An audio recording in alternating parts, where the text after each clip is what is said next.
right, buddy. How you going? Yeah, good, mate. Very good. How's the Gold Coast treating you? Yeah, I love coming up here. It's every January we treat it as a bit of a family getaway. So weather's good, and yeah, enjoy it. So what do you got on this week? What's on this week that you done for Magic? I seen you done the polo yesterday. Yep. Yeah, so we come up Friday, and then we chilled out Saturday, and Sunday we ducked out to the polo and did a little bit of commentating on the Jockeys game. Yeah. Actually, who won? I didn't even take notice. So there was Tommy, Huey, J-Mac, and another guy that I don't know who. They played. Not Kirima? No, Kirima was on the opposite team, so I think the score was about 5-3. Good game. Have you ever played polo? I've never played polo before. No, I meant to do it last year, but missed out on that. But it was something I was so excited to do it. Oh, really? Yeah, I was here 2 years ago, and I think it was the first time Huey played. And yeah, they said that I could give it a crack next year, so... I've never even seen a game of polo. I'd love to have a go at it one time, but I've heard all these stories about how good the day is. Yeah, it was good. I think last year it was too hot.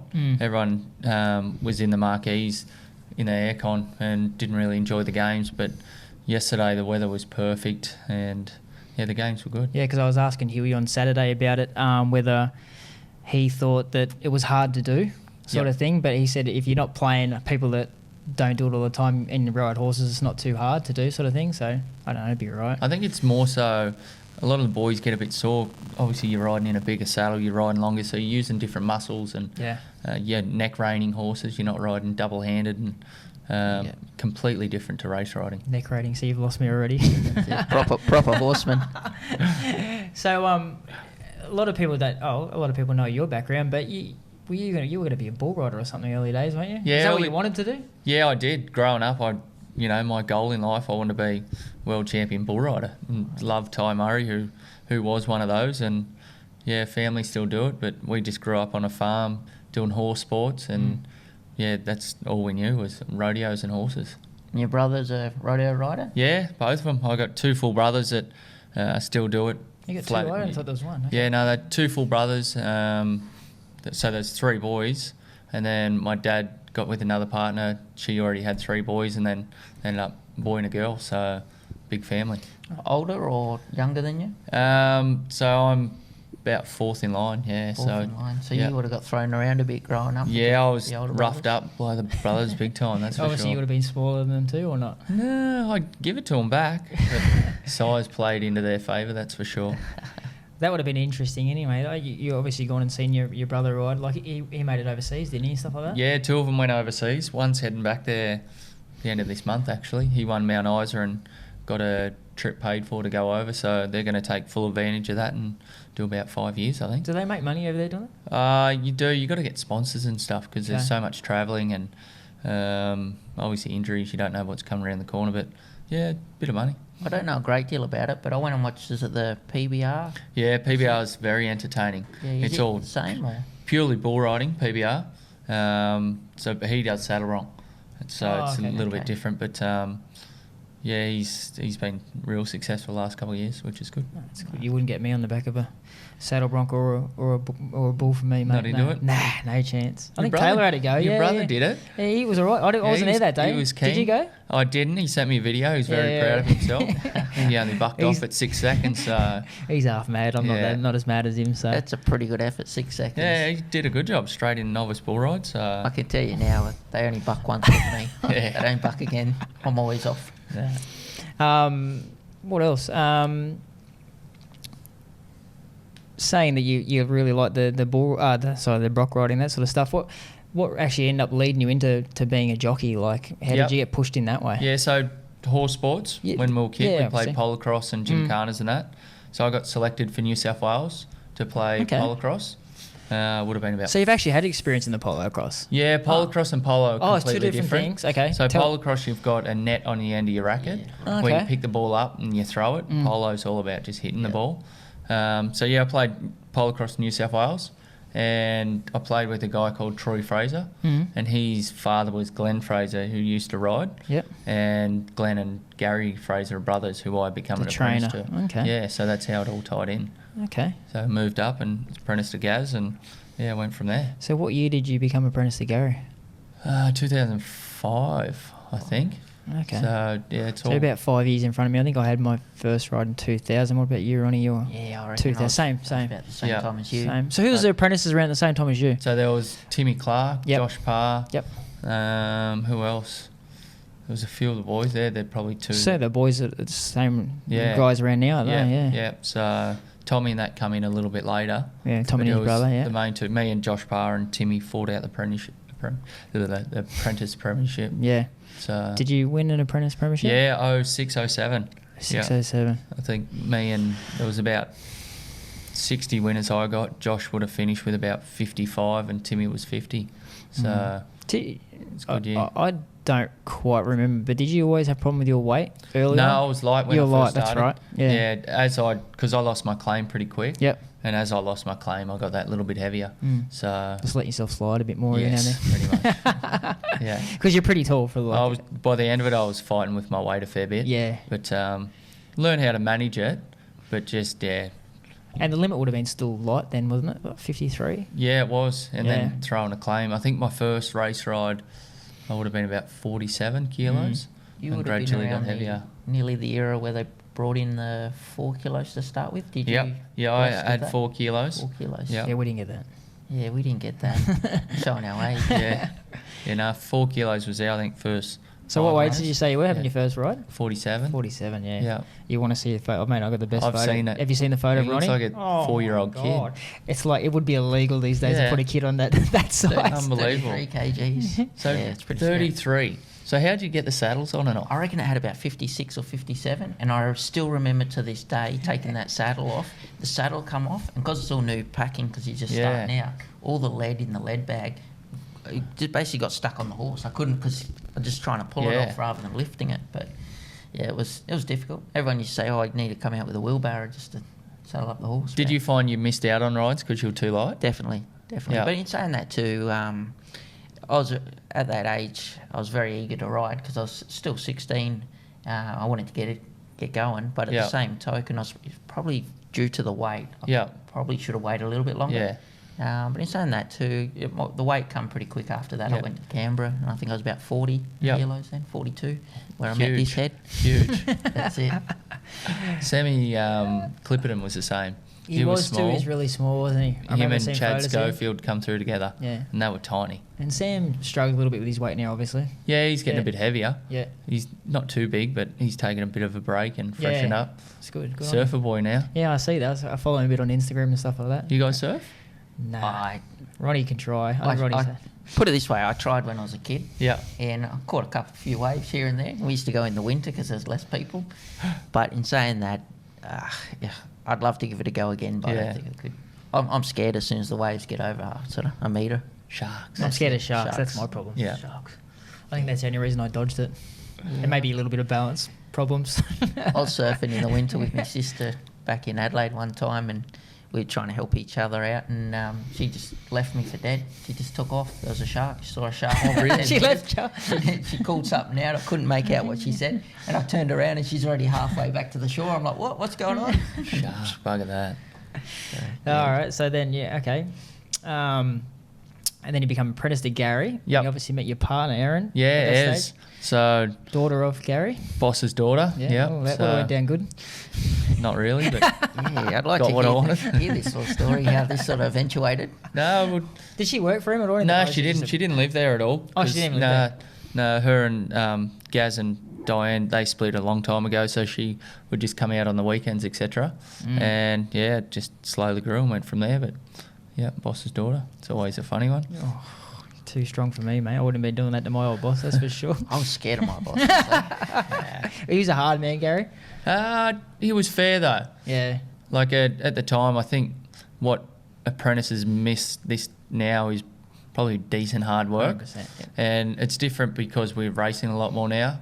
But he made me work. I worked hard, but I think you respect it once you finish up. Oh, of course. Your apprenticeship. Yeah. So and it just toughens you up that little bit more. I think it does too. Me and Ronnie have talked about this before about how, like, even I remember my last day, my apprenticeship was apprenticed to Mark and Clary Connors, and my last day was on a Sunday, fell on a Sunday, and they still made me come in and work on the Sunday. And like, they weren't as hard as it was when I was working for Morrissey in Canberra, but it was hard enough, and you hate it at first. But then when you come out of your time and you become a senior just riding work and just doing the little bit extra here and there, it actually didn't feel like you were doing any hard. It was actually easier than being an apprentice. So I think the kid, like you said, though, the kids these days, because we ride so much and things like that, especially down in New South Wales and Victoria. Because we got trials twice a week. 100%. And then you got races at least 3 to 4, so you miss out on. Well, we spoke to Tommy on the way down here, and he said he galloped one this morning. I said, mate, it's Monday, bro.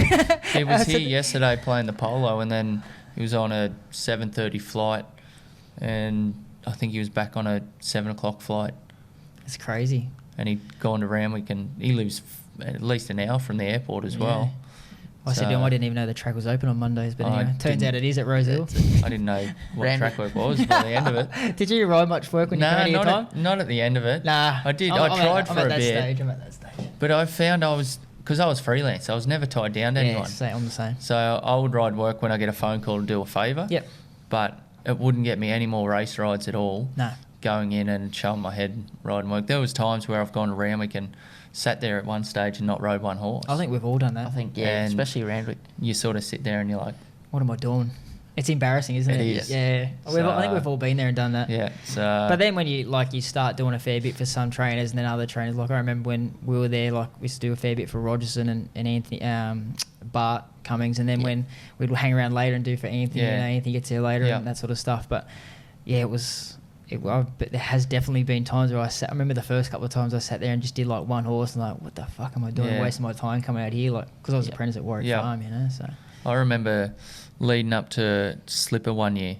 I went, showed my head at Rose Hill, walked around, no one wanted me. I went and sat in the car and I was like, is this for me? Like I literally, it was a bit of a low time. It's actually hard. It is actually hard. Yeah. It is hard because you actually think people don't actually want you, but it's actually not that.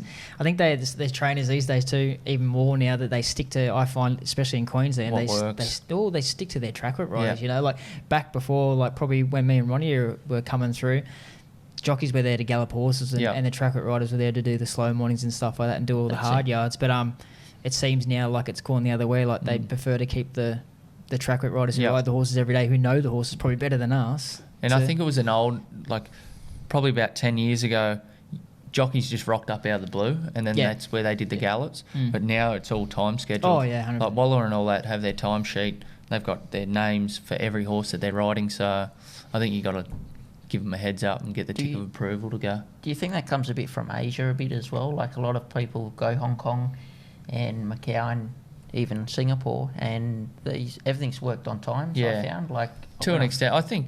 Because the stables are so big now. Yeah, well, it's running such a big operation, it has to run like clockwork, and just because Tye rolls up and wants to do a couple of goes he's riding on Saturday, it throws everything out. He would have his sheet where he's running probably a lot of 15 horses, and then if another odd person rocks up, I'm the 16th horse and it's probably not ready yet, so they're running behind, and then there's 14 horses left in the next one.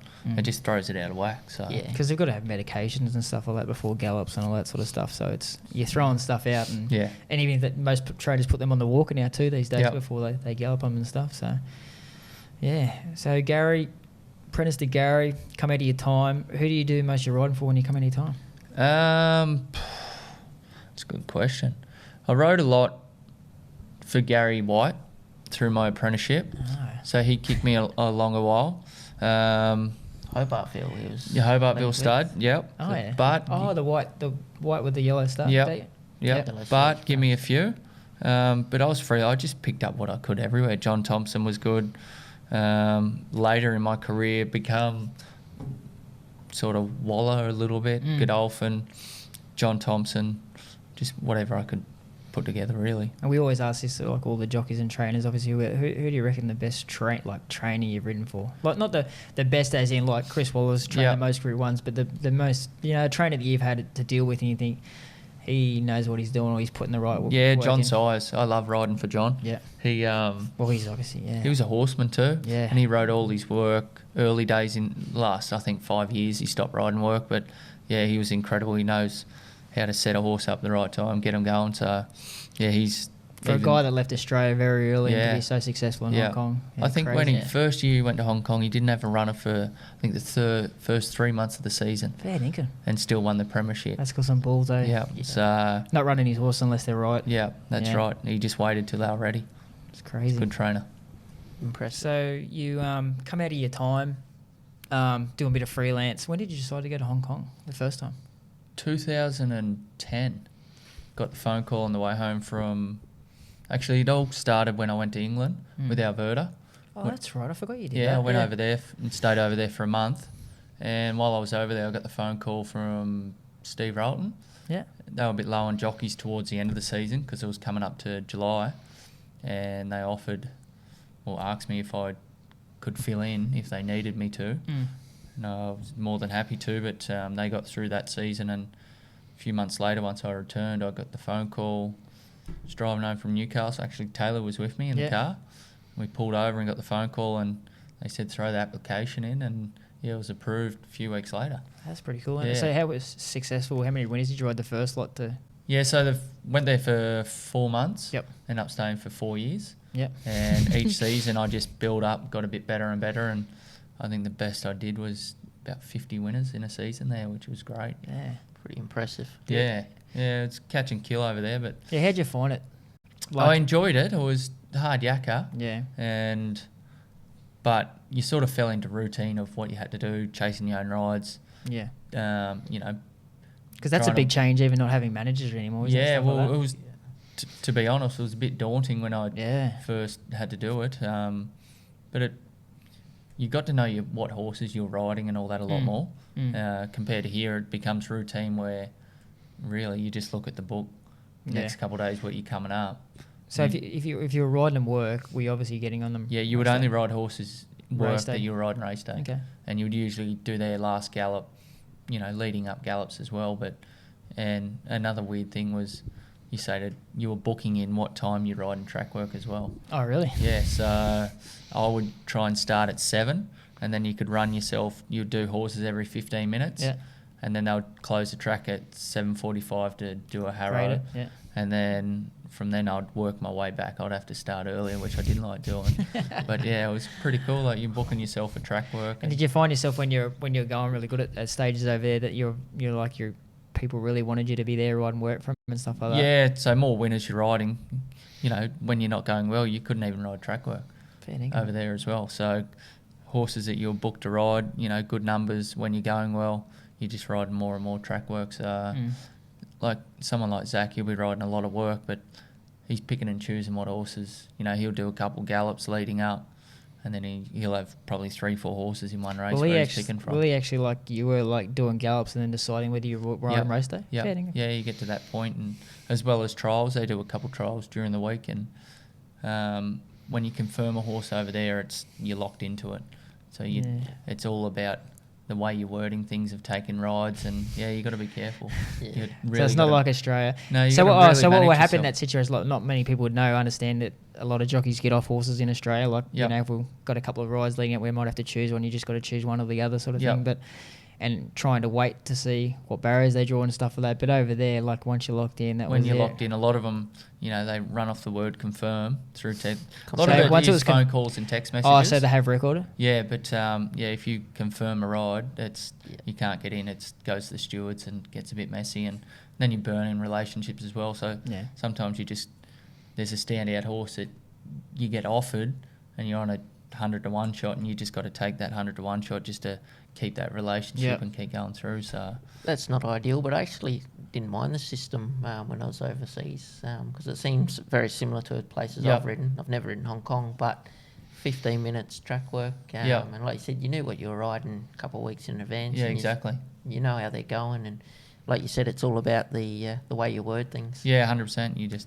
I think you know what's coming up for the week. You know what you're riding, where you're at, and doing my own rides, I found it definitely helped me when I come back to Australia with form, and I think just building relationships with people as well. Yeah, it's such a different thing over there, isn't it? It's so much harder, and everything's a lot more professional. It's just run differently, isn't it? Yeah, it's races are run a lot quicker. Yep. And I found the rating system in Hong Kong worked a lot better with horses. Yeah, I think overseas in a lot of places it does. Like even where Ronnie's and even myself in Mauritius, like if you have the same horses on the same island with the same rating system, it does work. Yep. And I think that's why it doesn't work in Australia. We've got too many horses, too many races, too big of a country. Spread out. The horses go from Queensland to New South Wales or vice versa, and they change their ratings and stuff like that. It's real wild. It's hard to it doesn't work unless it's all ratings, where we just have a little bit of ratings and not all ratings sort of thing. Yeah. Yeah.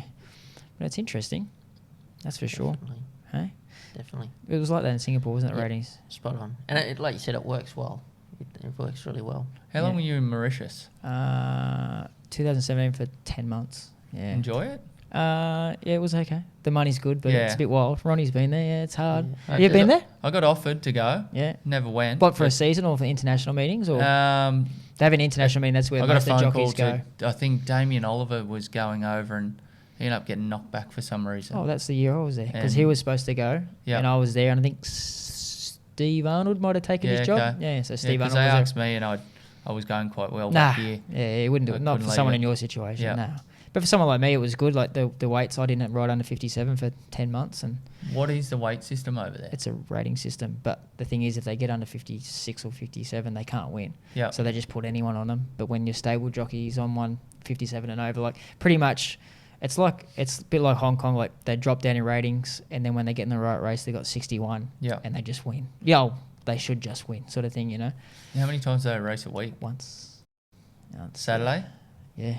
That was What it. do you do for the rest of the week? It's Drink and eat. It's a working holiday. It's a working, But but it's head doing. Monday is the scariest time on a race. Oh yeah. Oh, really? Oh yeah. So they. So what do they do on a So they Monday? buy no. So they buy these horses from South Africa, and South Africans have got it good. I don't know if anyone will ever hear this, but South Africans have got it good. See what they do is these Mauritian guys, they've got money. They go to South Africa and they're buying horses from Mauritian racing because they don't breed Mauritian horses, obviously, in Mauritius. So they get over there and they buy these horses. But I'm sure I would like to have my bottom dollar on it that they get over there and these trainers get rid of the worst fucking horses they can really? find. Yeah, but they've got to have form. Like, they're not selling them cheap. Yeah. But you get on them, and the first time they've been ridden over there, Scary. oh, mate, fucking wild. I've seen some wild things in my time, but like, and Ronnie's talking about his Mondays. So you ride on a Saturday, be all done with, and it's hard work because a lot of it's betting. Yeah. So you got to do your form, and you got to know, and you got to ride them good. Like they're very particular about the way you do things, and you can't sitting outside the leaders. Cruelty to them. Oh, really? Yeah. So stuff like that, and on a tight track. So you wouldn't Yeah. think so. You think if you'd be in the first 2 or 3 or 4, you'd be a good chance. But you sit outside the leader, and they pretty much think you're pulling the horse up. Yeah. So you got to really do your form, and the way the jockeys come out of the gates and how tight the track is. It's It's a unique. How way of far riding. around is a track? 1,300 meters. Wow. Yeah, it's tight, bro. And there's a 1350 start. It's on a corner. And it's basically, I reckon, not even 50 metres. I think you've been generous saying I that. don't think until Wow. you actually go there and witness it. Yeah. Because down the back straight, when I say it goes downhill, mate, I've It's like Queanbeyan, you know the rate. Yeah. Queanbeyan going downhill down the straight. It's like that for 400 meters. What's a full field? 8. That's Danny the only race. good thing. Yeah. No, Yeah. I think, was it 10. 8? I think it's more than that. I think it's The about further 10. the race, like the 1,500 meter and the 16 and the 18 Is are it not bad better starts. Yeah. But anything shorter than 1350 is like fucking tight. You got to get in. You can't sit one off. You got to try and find the fence. You can't sit outside the lead. There's a lot of death traps. I think it makes you a better jockey, though. Oh, yeah, 'cause sure You it does. really got to look what's going on. Yeah. See, around what you. you're saying about Hong Kong is that you know they're going to come out and go fast. So having a bad gate, unless you're going forward, is not too much of a drama because Yeah. you know they're going to run along. Where in Mauritius, they still can go slow. Yeah. So if you get caught out and you're sitting one off, or even sitting 3 deep, which is very rare. Yeah. Yeah, it's not a good spot to Well, be. back here, it's like if you're drawn bad, it's either forward or back. Yes. No in between. Yeah. Where those races run in Hong Kong, Because you of can the actually, speed. because of the speed, they break up. Yeah. You still find that spot if you're lucky. But I never think they said to me in Mauritius, my first ever ride, I was on like 100 to 1 shot. They told me all these things that can and can't happen. You can't sit 3 deep. You can't sit outside the leader. You can't be back last at the turn. You can't be too wide still. So Correct. there's all these things. Anyway, they said just get out and just enjoy the track and have a look at it. I said, oh, yeah, sweet, that's pretty easy. I got caught 3 deep the whole way and it bolted in. Oh, really? 100 to 1, yeah. And they said, you're a fucking genius. We've never seen a horse do that in my life. Never won another race. But I think it's just a mentality thing. Yeah. Like mid-race, I'm thinking I'm 3 deep the whole way. This is not good, but they don't care. So they don't think the horse can win, obviously, or blah, blah, blah. And then all of a sudden they started slowing up and just rolled forward. It was just Yeah. a momentum thing.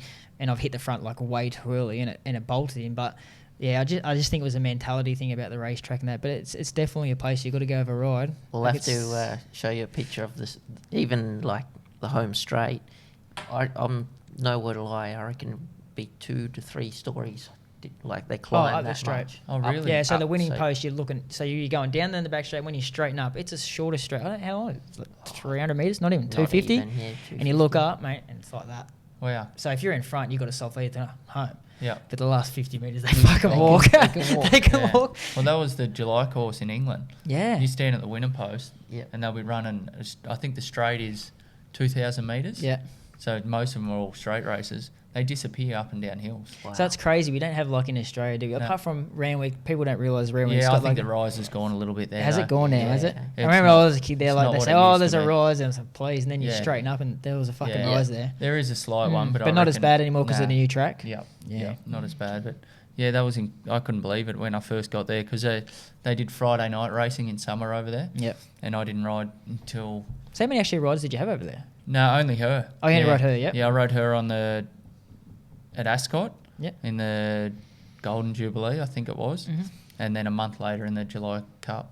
So we just pretty much holidayed over there How long were you there for? a month. Oh, right, that's And all right. then flew home. She ran third in the July Cup, and then I flew home back to Australia, rode for 2 weeks, and went to France and rode her in some fillies race in Deauville. Oh, did you really? Yeah, I didn't know that. Yeah, which was pretty That'd cool. have been pretty good. I was only there for a couple of days, but yeah, it was a good experience. Some of the jocks when I was overseas, a couple of French jocks said the tracks over there are amazing. Yeah, I got owned in the race, so Did you? I knew I was there.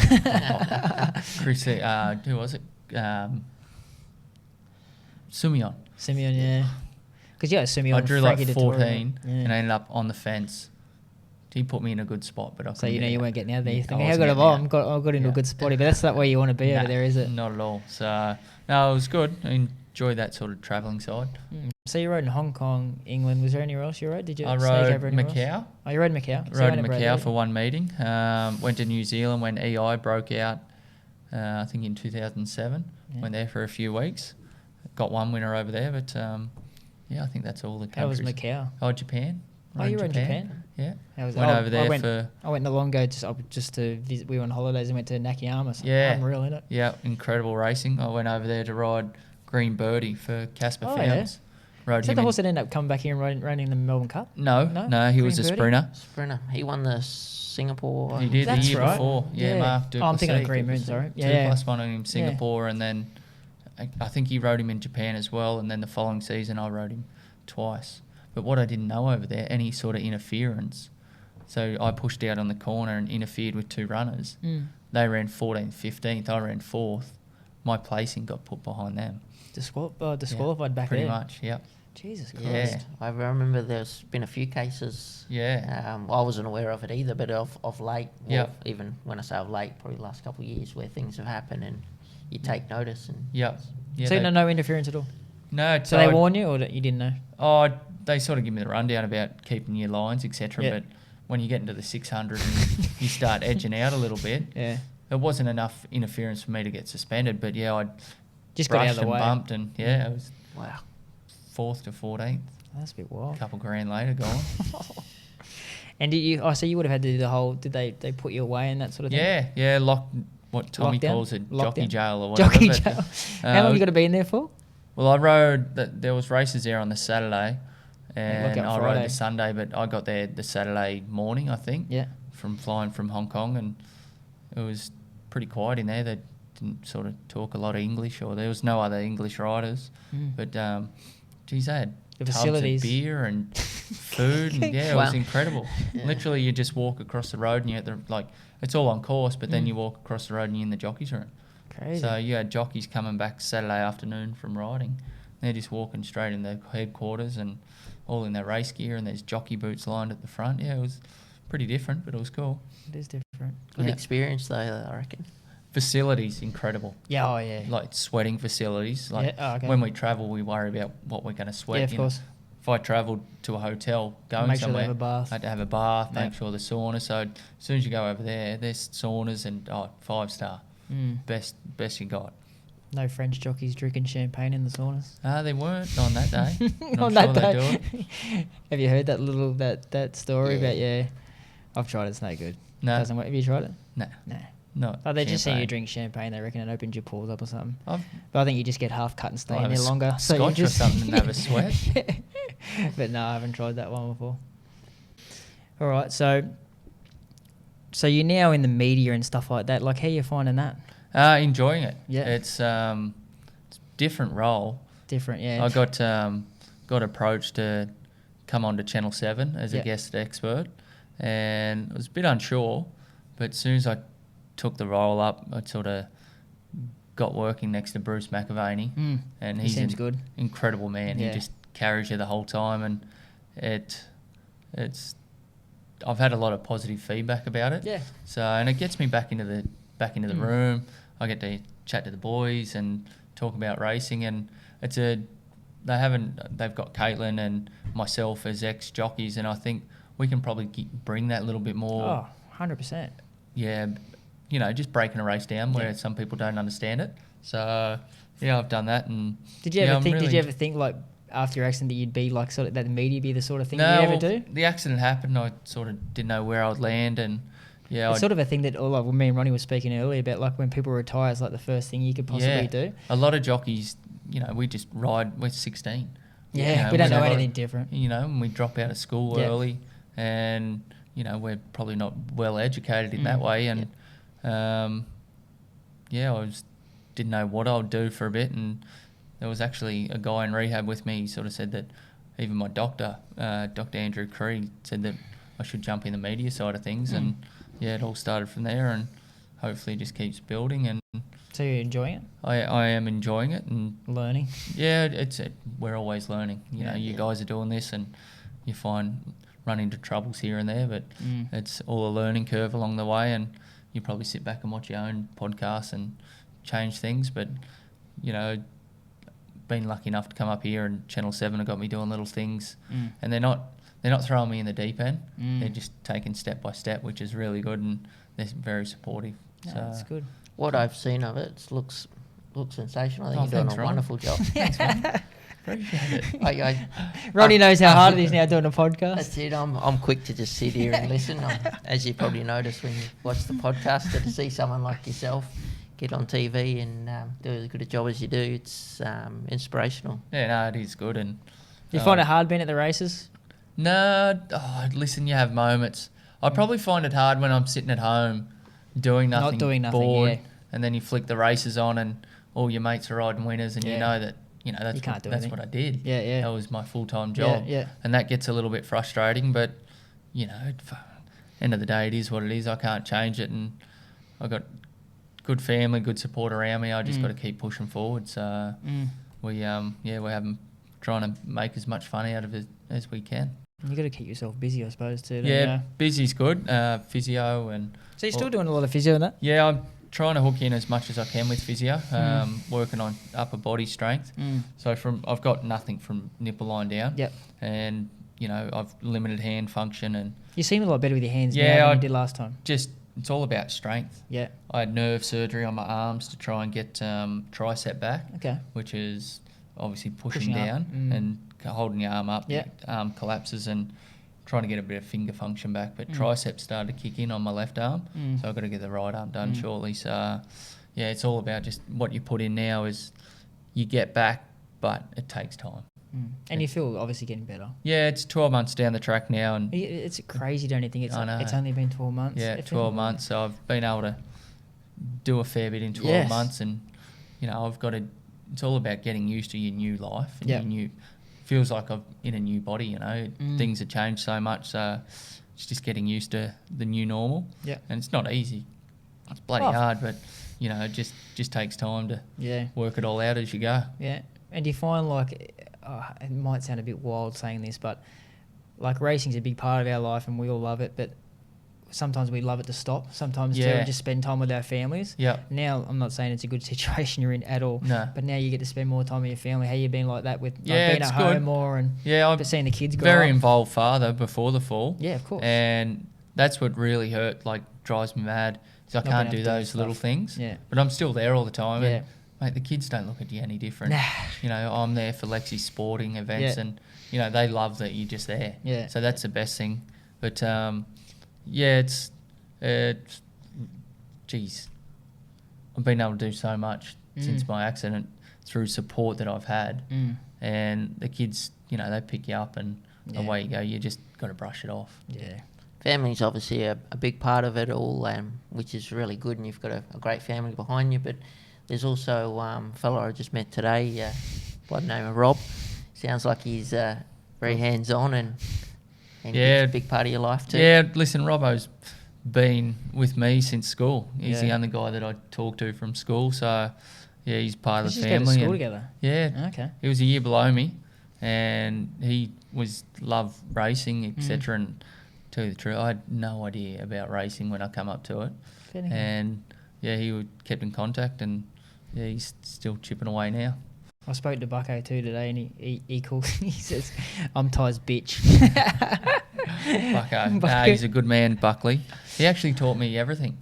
Yeah. When did you learn to ride? Yep. Did Yeah. He would come into track work every morning, and yeah, he'd give me the rundown, and because I'd never ridden a racehorse before, rode horses all my life, but never in a pad, and yeah, he guided me through it all, and yeah, he's a good man, Buckley. He's a very good man. He is a good man. Yeah, I rode a lot with him as my Canberra days, and I couldn't say a bad word about him. Yeah. We had some great trips too. Well, we always used to travel together. Yeah, he travels so much now. Though. He doesn't go down south anymore. He's heading out like Port Macquarie. And I see that. Gunnedah. I see there was races at Gunnedah today, and I was surprised he wasn't riding there today. Well, he had offers. Surprisingly, he said no. He said he's at home doing some rendering instead or something. He loves it. He's a good tradesman. He is, isn't he? Yeah, very He built his own house and stuff like that, eh? Yeah, I don't think he renovates a lot. Sorry. So he'll buy them, run down, and pull them, just build them back together. It does a good job. Loves fishing. Yeah. Yeah, and you've got a boat together? Yeah, so we brought a boat. We had 2 boats. I fished a lot with him in his boat, and then I got to the point where I was like, I wanted one myself. Yeah. And I had that for about 12 months, and he was looking for it because he would turn boats over like cars. Oh, is he? Yeah, loves it. Oh, I didn't know that. And we were looking, and I found this boat. It was a bit out of his price line.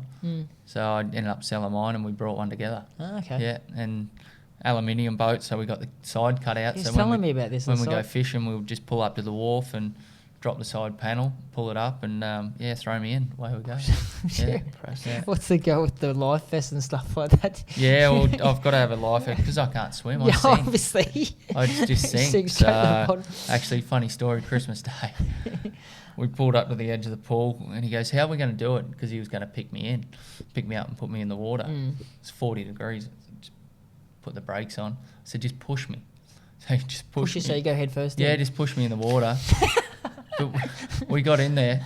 I couldn't get my head above the water, and it was too deep for him. No, so it took him about 30 seconds to swim me over to the edge. Here I am trying to hold my breath.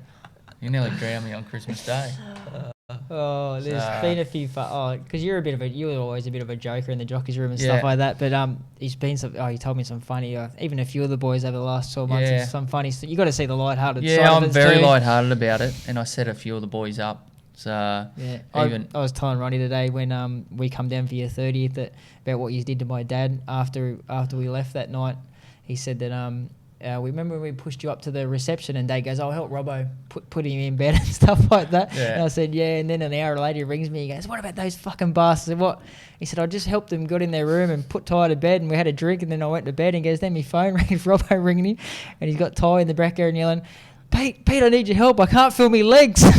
He's going, "Oh, fuck, how low's that?" Yeah, I did it to Bucko that night as well, because Bucko's pretty careful about everything. Yeah. He's getting better, but he worries a lot.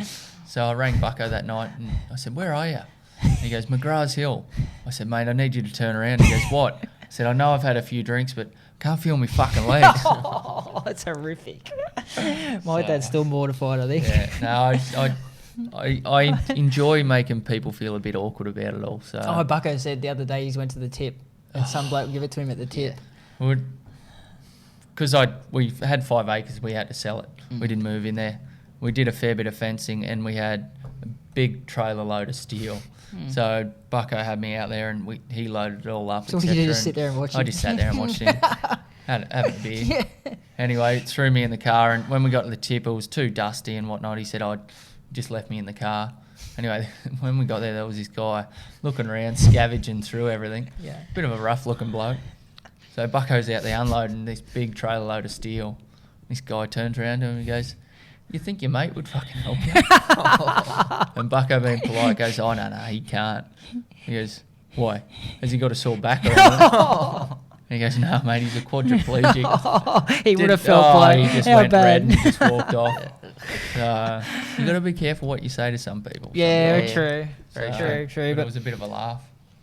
Very good laugh. What other sticky situations you got yourself in the last 12 months? Actually, Bucko said that about the... I said, did you do any, like, courses and then? He goes, no. He goes, fucking Tye just threw me straight in the deep end. With looking after me? Yeah, no, he's been good. It's picking me up and putting me in the car. Actually, the worst person put me in the car was Hugh Bowman. Picked me up a few weeks ago, the polo, and he just picked me up. He had no coordination. Watched like me Huey. head, took me head off. I lost my hat. Bum didn't land in the seat at all. But it's just learn as you go, Yeah. eh? Literally. It's funny that you can see the like, we all laugh about it, you know what I mean? Oh, it's a bad situation, but Yeah. you got to see the funny side of it too. Yeah, 100%. Because there's a lot to it. Like, once I'm in bed, I'd call myself T-Rex. Oh, gravity, I can't pick my arms up properly. When you're laying on your back. And like, I can't move in bed at all. I'm a dead log. So yeah, I got to be hooked up to a night bag for the. Fair dinkum. Yeah, it's full on. So there's a lot to it. A lot of people sort of don't realise how much you got to go through until you start living it. Yeah. Or you know. And I suppose friends you're, who and got you're, involved, and you're etc. even learning at the same time as well. Yeah, because everyone's body's different. Yeah. You know, skin breaks down easier on some people, and even like my bone density will drop because of circulation and swelling and skin sores and bladders and bowels. And I've had nearly 8 UTIs since I've had my accident. Fair dinkum. And they knock you around. Yeah, they, You know, you go they're through painful. a lot. So, but shit, I'm still here. I'm having fun. You're and still kicking. yeah, no, it's all good. So we just got to enjoy the moment, Yeah. so to speak. And Tommy was telling us about, what did Tommy say? Oh, Tommy said about when you went on the plane to Melbourne or something. Oh, yeah. Because I've got no core, so I've got no balance. Yeah. So if people see me, for me to lean, I'm always hooking on the chair, etc. Yeah. Because I get to a point You go I'll forward. just collapse. Mm. So here we are coming in for landing, sitting next to Tommy. So you get that jerk. Yeah, when you're pulling up. Tye Angland just collapses. Tommy's gone to catch me. His half hit me up the head. Yeah, so no, it's pretty funny, but a lot of people sort of, when they see you, they get awkward about it or whatnot. Yeah. But shit, it is what it is, eh? Yeah. Oh, you've copped it the good way anyway. You're Yeah. very positive still. Have you ever thought, we were talking about this today, have you ever thought about, like, I know you're a bit different because there's only so much movement you can remember. Yep. When you first thought, I'm going to be in a wheelchair for the rest of my life, the first thing I said to Ronnie, and I'd think of, is I wonder what Olympic sport I could do or Yeah. something like that. Yeah, you know, no, just to be sporty, you a know. lot of people have said, like, sort of thrown that question out at me, but I've said I want to wait. They do wheelchair rugby. Yeah. So that's I've seen it's that. like pretty much gridiron in a wheelchair. Yeah, like on a basketball design of court? it, Yeah. where you've just literally got to take the ball down the other end of the court. But I did that a little bit in rehab, but I want to get through my surgeries first and get as much strength and whatnot back. Yeah. And me being the competitive person I am, That's I what don't I want to thought. Like a don't want jockey to get would be into like, it do and something. toe down the other end of the court when everyone's else down the other. So Yeah. I want to go in there and go pretty hard. But yeah, it's all just time. I've got plenty of time to do all that. But Yeah. I haven't seen this beast toy rocked up that you've got here. no, I'm a Baytech. Yeah, it's Yeah. a pretty impressive. Yeah, it's bit of just kit. like I stay in my normal manual chair. Yeah. And literally it just roll in, connects up, and I can do about It goes 30 fast. I can do about 32 Ks on it. Can you pop a mono? So no, because it's all front heavy. Oh, okay. Front yeah. heavy. So You have to modify. You obviously haven't fallen out of it yet then. I had a crash yet. no, I haven't. Not in that.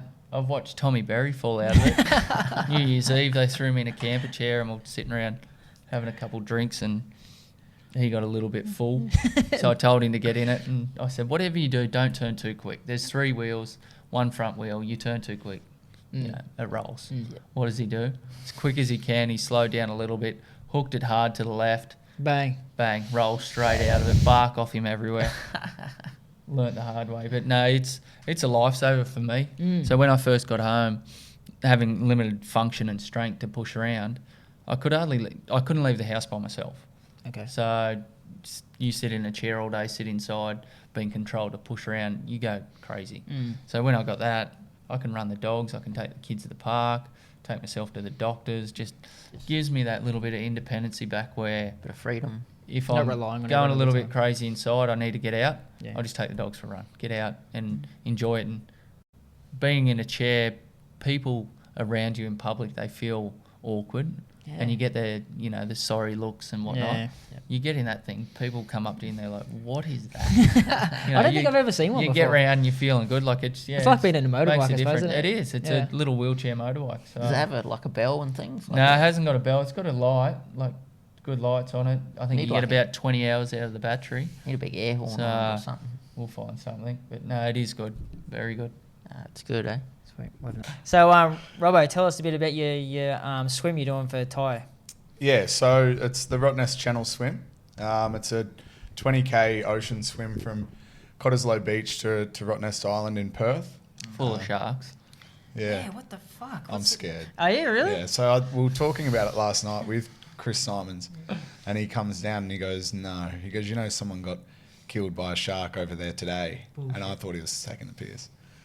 And anyway, he Googles it, and 4 hours ago, someone in Esperance in Western Australia was killed by a great white. So what goes in that? No cages or anything like that? No, so when I was younger, I was about 14, I swam in Perth, and one of the guys that I was swimming with, his dad actually did it solo on a day, and he was the only one doing it, and he just had his boat and went out, and we all thought that he was mad that he didn't have a shark cage. And then about 12 months ago, I saw that it was coming up, and there's actually a day where 2,500 people do it. Oh, okay. A heap of people do it in teams, so teams of 4, or you can do it in a duo, or do it solo. So I think about 300 people might do it solo. Mm-hmm. So I sort of said to Tye about a year ago that it was too close to do it now, but next year I'd give it a crack and get back Intense and training. Yeah, so what's get the back go in with the the training? pool. I seen the other day you were in Canberra, bloody swimming in Lake Burley Griffin. Yeah, I'm glad you put Dude, that comment about Dude, I wouldn't what's swim in there. that. I'm from there, dude. No, Yeah. no, what do they call it? Green algae? What do they call it? Yeah, so you have to qualify. I had to do a 10k or a 9k swim under a certain amount of time to be able to do the Rotto swim. So Canberra was the one that was closest to me, so I did that. It was cold. The What do you water put was on your dirty. body? Yeah, so Yeah, we're told about they this. say to insulate, to keep warm, you use duck fat. So I've gone to Woolworths and got Woolworths. duck fat, yeah. And 2 of my mates, they had been like my helpers in my kayak, lathering me in duck fat. On the edge of Lake Burley Griffin in the morning, it was 6 degrees when we woke up. The water temp was 17, and I was just like this. I didn't sleep the night before. I was like, this isn't good. Anyway, when I got out, I finished, and the algae had stuck to the duck fat, and I looked like Shrek. Like, my legs, mate, my legs were green. I couldn't shower anywhere, so I had 2.5 hour travel home. Literally, looking just green all over. Took ages to get off, but yeah, we got the swim done, and onwards and upwards, I guess. Yeah, so what do you do? What's the sort of other training you do from that? Like how many Ks you try and swim a day now? Yeah, I was sort of, before Canberra, I was probably doing 3 sessions a week, maybe 10 Ks a week, all up. At the moment, I've probably been trying to do about 20 to 25, just depending on the week and, where you are and all of that. I've had like family friends back in Wagga for the last month, and they're both a husband and wife that were both Olympic triathletes. And Brad's sort of coaching me at the moment and writing out my sets and whatnot. So that's been really helpful to have people at home to train with, because, you really do realise sort of coming up here and trying to do it on your own that it's quite difficult to motivate yourself. So it's actually 19 Ks, did you say? 19? Yeah, 19.7 Ks. But then you got to take in tide. Yeah, wind, they say it can be The like ocean. 22. Sharks. sharks. Yeah, sharks.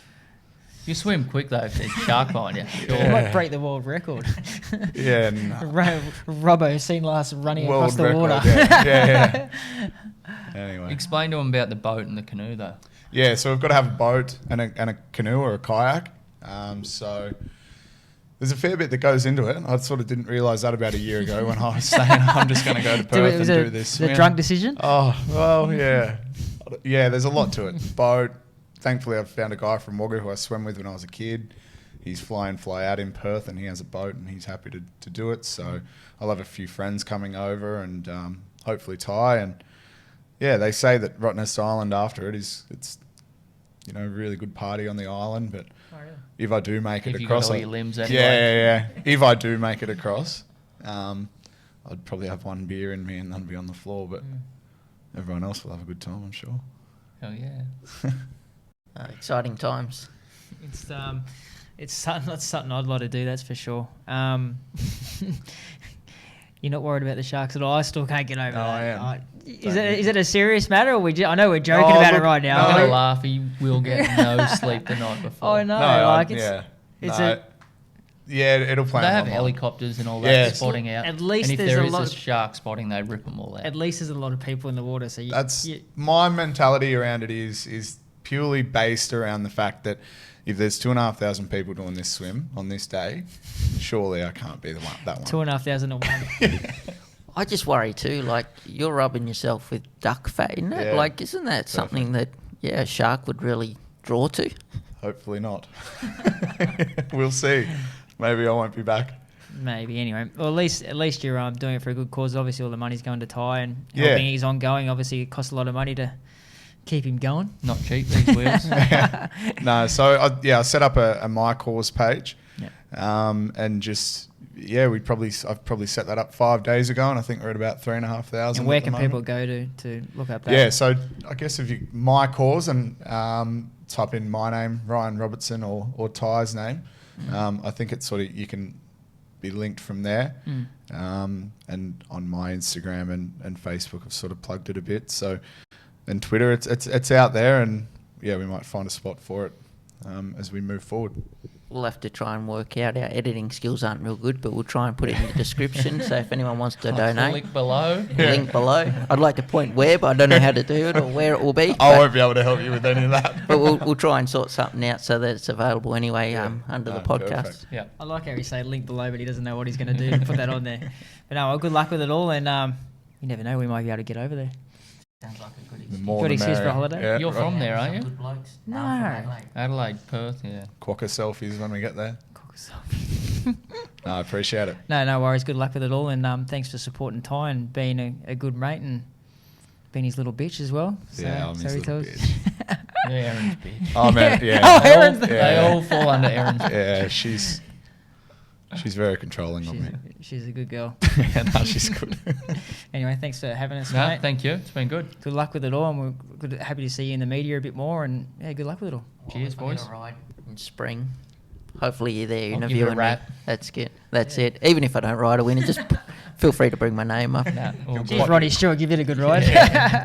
Gave it a sore back. Yeah, exactly. Probably. All right, thanks, mate. Cheers, boys. Thank you.